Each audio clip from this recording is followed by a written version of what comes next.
What's going on? Figured I'd do a eBay talk video. What's been going on with eBay for the past month? I've been selling on eBay for a long time. I sell about 1,000 items per year. This quarter I'm at like over $8,000 gross, that is. So I'm just going to give you some of my some tips and some hardships, and let's talk about it. If you like this video, go ahead and subscribe. I'll do some more videos like this. I've got a few other videos like this on my channel, so make sure to go to my channel and just do a search eBay, and you'll come up with some other eBay videos. So let's talk about it. Oh yeah, go ahead and hit that bell too if you like this. That way you'll get notifications when I do release other videos. Let's talk about some tips first. Some tips that I've been doing recently that I think have helped out. Well, I've been doing them for a while, but they might help you with your sales as well. First one is send potential buyers offers. Now, you might already been doing this, but listen. Okay, so when you go to your selling in eBay, it will say send offers, and you'll have a list of items that you could send offers to potential buyers that are watching the item or whatnot. So anyway, you can mark it down 5% is the least you could do, or a little bit more, but I always do it around 5%. And then I'll also, this is where it gets, where I think it helps out a little bit. In the message below, every morning when I wake up, I see how many are in there, and I send everybody an offer. And the offer in the message, I put, hey, purchase before noon EST, and it will ship out today. So that kind of gets them to pull the trigger if they're even thinking about it. Oh, that means I can probably get it before this weekend or something like that. So that's one tip that's been working fairly well for me. Another one is promotion. So like sales event markdown. So you go to performance. I think it's performance promotions sales event markdown is where you find it, I believe. So you might have been doing this as well, so you could do a markdown of all your items in your store, like whatever you want, 5–10% or even more. So I've been doing that for a while, but lately I've been changing it up. This is how I do it now. You know, it used to, you would mark it down and it would give you some large time period, like a month or so. I've been narrowing it down to 2 days. So what I do is I'll do a sales event for 2 days and do it 10% off or whatnot, and it will put a timer in the listing, so it's like a countdown for the buyer, potential buyer says, oh, this is only on sale for, you know, another couple of hours or whenever they click into it. So and then when it ends, I'll just redo it the next day, the same thing, 10% off. But that really helps my sales, I believe. I sell quite a bit that way. Now what else we talk about? Let's talk about managed payments, because that's coming up. So if you watch my other video, I'd signed up for managed payments. What is it, August 5th or something now, 6th? But I signed up in mid-July because they said you had to, so I signed up and they still haven't flipped me over.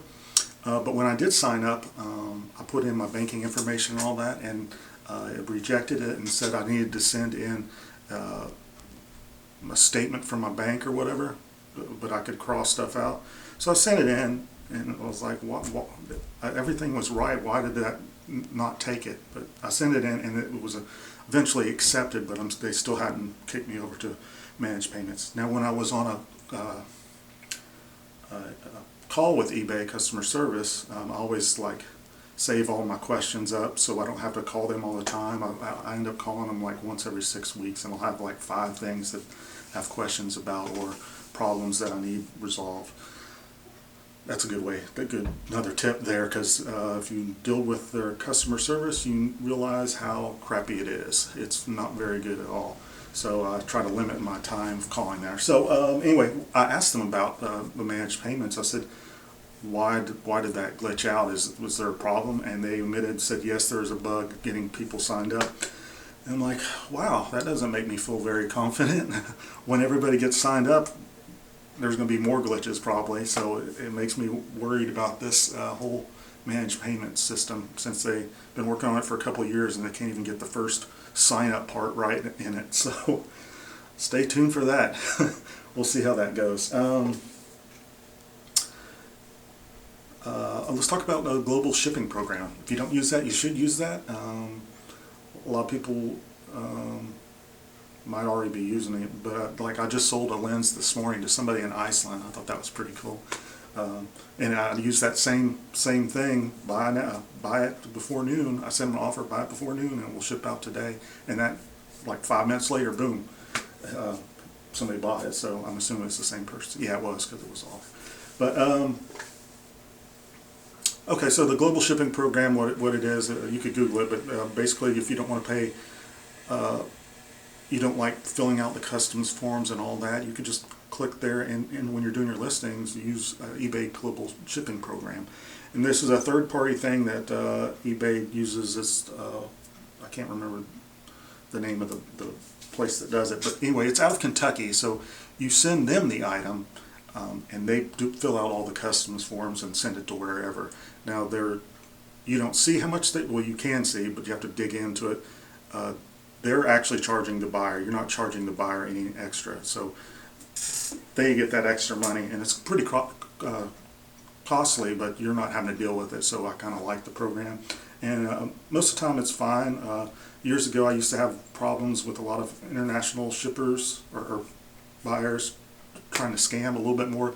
There's not a lot of scammers, but it seemed like there was more on the international market than there was in the U.S. So anyway, I sent a teleconverter to, I sell all photography stuff, a lens teleconverter to Canada, and yeah, 99.9% of stuff usually, not 99.9, 99 point something are usually good sales, good every transaction, everything goes smooth. But those couple that really get you a little angry. Anyway, this guy opened a return case, said defective. Well, I test all my items, and I know my photography stuff very well. He said it didn't fit on his camera right, and so I was like, okay, just dealing with the technical stuff. A lot of times you'll have people like new photographers and stuff not know how to use something. So try to be nice and say, hey, just connect the dots and it will fit on your camera fine. No, he wasn't having any of that, and this is a tip on how you actually find out if they're scamming. I went back and forth with him for a while, and I said, hey, go ahead and return it, pay for the shipping, take a picture of your receipt, send that to me, and if I get it back and it's broken, I will refund the return shipping and full refund. But if I get it back and it's working, I'll take a picture or a video of me attaching this teleconverter to a camera, showing you that in fact it is working. There is no issue with it, and at that point I will just refund you the cost of the teleconverter lens. No shipping, no return shipping. So no, he wouldn't have any of that. So at that point, you know he's scamming, and eBay always settles with the buyer, so you know you're kind of trapped in there. That's the only thing that one of the things I don't like about eBay. They enable scammers. There's not a ton of them, but they enable them, so they keep on doing it. So yeah, since it's international, I have to provide a shipping label. So I went to Canadian Post and bought one because eBay said, hey, if you don't send him a shipping label, he will be refunded and get to keep the item. So I said, okay. So I went ahead and bought a Canadian Post label, sent it to him through messages, and then 3 days later, what'd they do? They turned around and refunded him. He never sent the lens back. So I called him and dealt with them for over an hour on eBay, that and other issues, and that just stuff like that frustrates me. Now this was only a $40 item, but yeah, they said no, you have to deal with Canadian Post on this. I was like, no. You sent me this message saying I need to send the shipping label, and I did exactly what you said, and then you did the complete opposite. You refunded him when you said until he ships it out, and he never shipped it out. Yeah, and yeah, I was on chat actually because their phone system is backed up because of the virus or whatever. But yeah, they ended up just closing the chat window on me. So stuff like that, I don't know. I should just like, I'm thinking about just washing my hands with it. Some of these scammers just say, okay, I'm just gonna move on. Don't get your blood pressure up.